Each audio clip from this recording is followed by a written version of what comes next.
حضور اقدس پرچم کشائی والی جگہ پہ تشریف لا چکے ہیں. ان کے ساتھ امیر صاحب جرمنی بھی ہیں اور اسی طرح دیگر مہمان. جلسہ سالانہ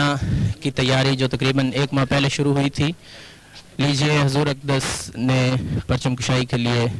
پرچم کے پاس کھولا اور یہ پھولوں کی پتیوں کے ساتھ نعرہ تکبیر کی آواز آپ سنتے ہوئے محمد مصطفیٰ صلی اللہ علیہ وسلم احمدیت زندہ باد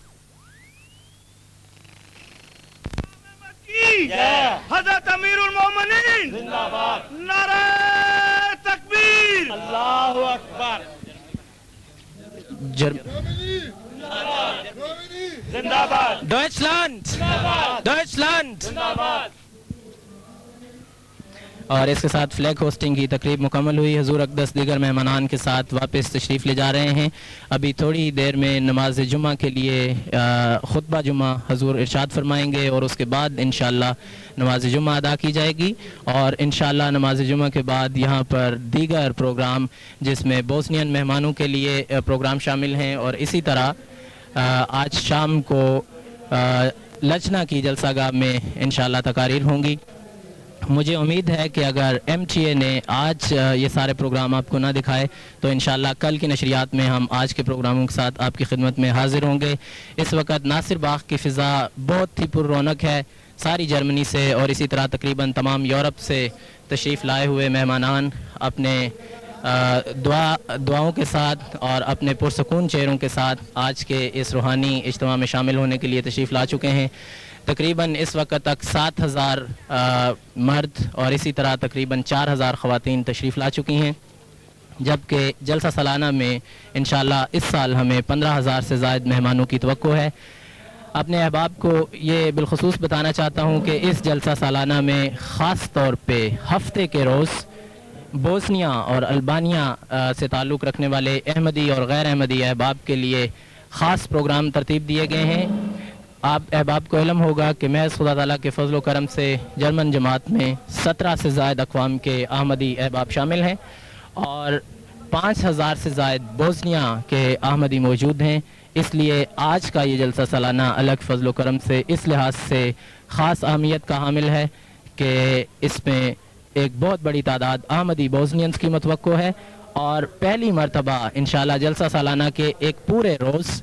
تمام پروگرام بوسنین زبان میں ہوں گے، جبکہ پاکستان سے تشریف لائے ہوئے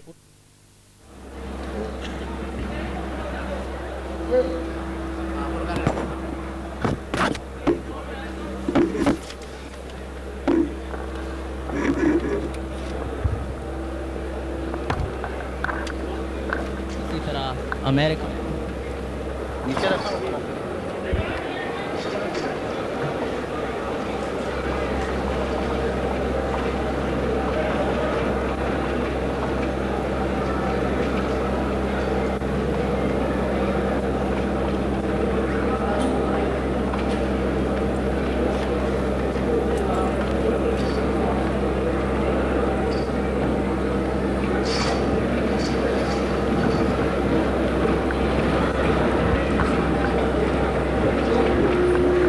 السلام علیکم ورحمۃ اللہ. اذان دے دیں.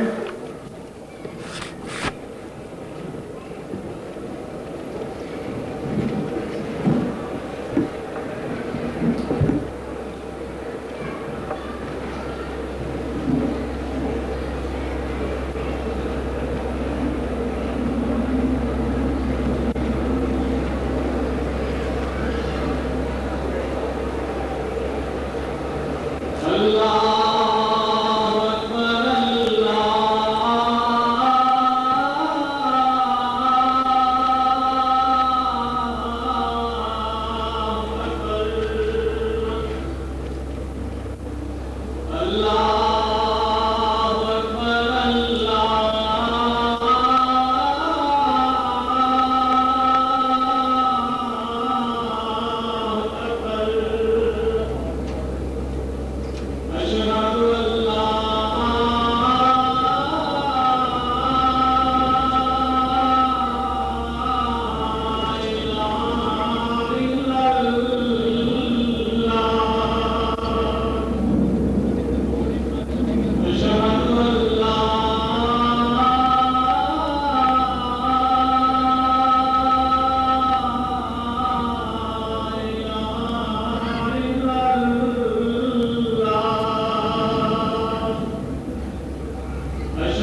أشهد أن لا إله إلا الله وحده لا شريك له وأشهد أن محمدا عبده ورسوله أما بعد فأعوذ بالله من الشيطان الرجيم بسم الله الرحمن الرحيم الحمد لله رب العالمين الرحمن الرحيم مالك يوم الدين إياك نعبد وإياك نستعين اهدنا الصراط المستقيم صراط الذين أنعمت عليهم غير المغضوب عليهم ولا الضالين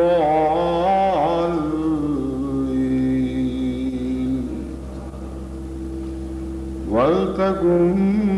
منكم أمة يدعون إلى الخير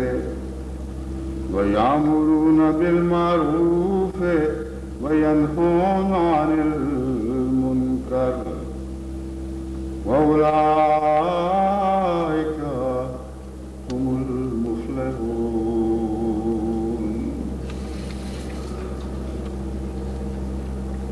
آج اللہ تعالیٰ کے فضل کے ساتھ جماعت احمدیہ جرمنی کے سالانہ جلسے کا افتتاح ہو رہا ہے اور گزشتہ کچھ عرصے سے میری یہ طریق ہے کہ جمعہ ہی پر افتتاح کا اعلان کر دیا جاتا ہے اور جمعے کے مضمون ہی میں افتتاح کے لیے نصائح شامل ہو جاتی ہیں۔ اس جلسے کے ساتھ دنیا بھر میں اور بھی کچھ جلسے، کچھ اجتماعات، کچھ تربیتی کلاسز منعقد ہو رہی ہیں۔ سب کی خواہش ہے کہ ان کا ذکر کر دیا جائے۔ مجلس خداوند احمدیہ ضلع چکوال کا چوتھا سالانہ اجتماع کل جمعرات سے جاری ہے اور آج خطبہ جمعہ کے ساتھ اختتام پذیر ہوگا۔ اسی طرح ضلع خوشاب کی مجلس انصار اللہ کا اجتماع بھی کل سے جاری ہے اور آج ختم ہوگا۔ مجلس انصار اللہ ضلع سرگودا کا سالانہ اجتماع آج منعقد ہو رہا ہے اور ایک ہی دن کا اجتماع ہے۔ مجلس خداوند احمدیہ قاتبون موریشس کا